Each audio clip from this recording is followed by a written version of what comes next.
नमस्कार दोस्तों, हमारे चैनल के अंदर आपका स्वागत है। दोस्तों, हिंदू धर्म में एकादशी और पूर्णिमा का विशेष महत्व रहता है। और दोस्तों, कुछ पूर्णिमाएं आप साल भर के अंदर बस एक बार ही आती है और लेकिन इनका विशेष महत्व रहता है। जैसे कि दोस्तों शरद पूर्णिमा, कार्तिक पूर्णिमा या गुरु पूर्णिमा, इनका दोस्तों अपने आप में एक अलग ही महत्व रहता है। और दोस्तों यह आपको आपके जीवन के अंदर मालामाल बनाने और ज्योतिष शास्त्र के अंदर तो दोस्तों कई लोग इन पूर्णिमा का 1 वर्ष तक इंतजार करते हैं। उसके बाद उनको वापस किसी प्रकार का मौका मिलता है ताकि वह अपने घर परिवार के अंदर इनका लाभ प्राप्त कर पाए। तो दोस्तों इस बार की कार्तिक पूर्णिमा शुक्रवार के दिन है और अगर कोई चाहता है कि उसके जीवन के अंदर बदलाव देखना, माता लक्ष्मी और भगवान विष्णु की मनोकामना मांगना, तो दोस्तों समझ जाइए कि यह पूर्णिमा आपके लिए ही है।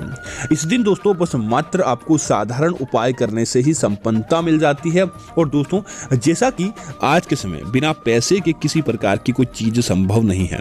जब तक व्यक्ति के पास पैसा नहीं है, कोई भी चीज़ उसके पास नहीं होती और उसके कार्य बिगड़ते ही रहते हैं, ना कि बनते हैं। तो दोस्तों आज का यह उपाय करने के बाद आपके घर के अंदर पैसों की किसी प्रकार की कमी नहीं होती है। और दोस्तों दूसरा यह होता है कि इस उपाय को करने से घर परिवार के अंदर अपने आप ही संपन्नता और खुशियां देखने को मिल जाती है। तो दोस्तों बात करते हैं इस धन्य के ऐसे उपाय की जो करने मात्र से ही भगवान का आशीर्वाद आपको कार्तिक पूर्णिमा के दिन मिल जाएगा।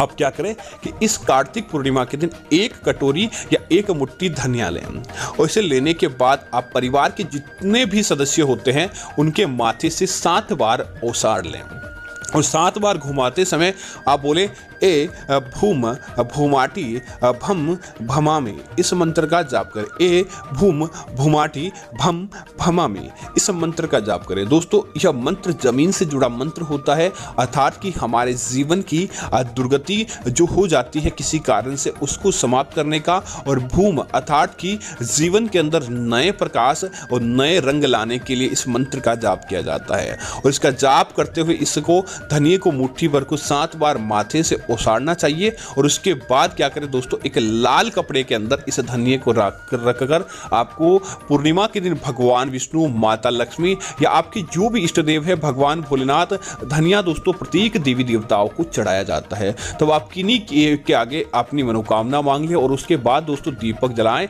और दीपक के अंदर दोस्तों आपको उस धनिये की 2 बूंदे दो धनिया आपको डाल देना चाहिए।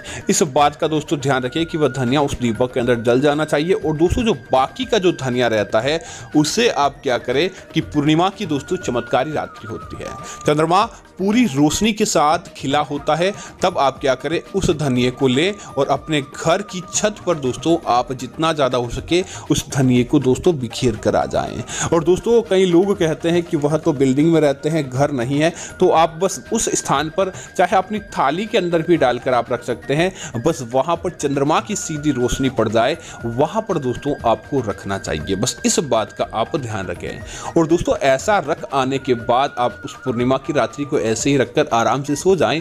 अगले दिन दोस्तों सब उठें, उठने के बाद आप उस धनिये को अगर आपने अपनी छत पर इसे फेंका है तो आप इसे झाड़ू की सहायता से वापस एक कटोरी या थाली में ले लें। अगर आपने इसे थाली के अंदर लिया तो उसे ऐसे ही रहने दें और उसके बाद दोस्तों लाल पोटली के अंदर बांधकर उस धनिये को दोस्तों आपको अपने घर के मुख्य द्वार के ऊपर की तरफ या अंदर की तरफ आपको रख देना चाहिए। दोस्तों इस बात का ध्यान रखें, बाहर से कोई भी व्यक्ति आए तो उसे इस धनिये की पोटली को दिखाई नहीं देना चाहिए। दोस्तों ये धनिया नहीं बल्कि धन की पोटली के बराबर माना जाता है। आप इसे अपने व्यापार स्थल पर भी, अपनी दुकान आदि पर भी रख सकते हैं, क्योंकि दोस्तों इससे क्या होता है कि जैसे ही आप इसे रखते हैं आपके घर परिवार के अंदर जो नकारात्मक शक्ति होती है इसके द्वारा सोखकर समाप्त कर ली जाती है। शत्रु दोष, किसी प्रकार की नजर दोष या फिर किसी प्रकार का कोई गलत व्यक्ति आपकी तरफ आता है तो उसे वहीं पर जलकर समाप्त होना हो जाता है। आपको किसी प्रकार का दोष या दुख दारुण्य देखने को नहीं मिलता है, बस मात्र इस उपाय को करने से। इसी के साथ ही दोस्तों इस बात का ध्यान रखें, अगली पूर्णिमा आने पर इस धनिये को किसी नदी तालाब के अंदर विसर्जित करके नया उपाय कर लीजिए, निश्चित तौर पर आपका कार्य बन जाएगा। तो उम्मीद करता हूं कि यह जानकारी आपको अच्छी लगी होगी। इस प्रकार की अन्य जानकारी देखने के लिए आप हमारे चैनल को सब्सक्राइब करें और साथ ही साथ वीडियो को लाइक और शेयर करना ना भूलें ताकि ऐसी जानकारी आपको होती रहेगी। धन्यवाद मित्रों। जय श्री राम मित्रों।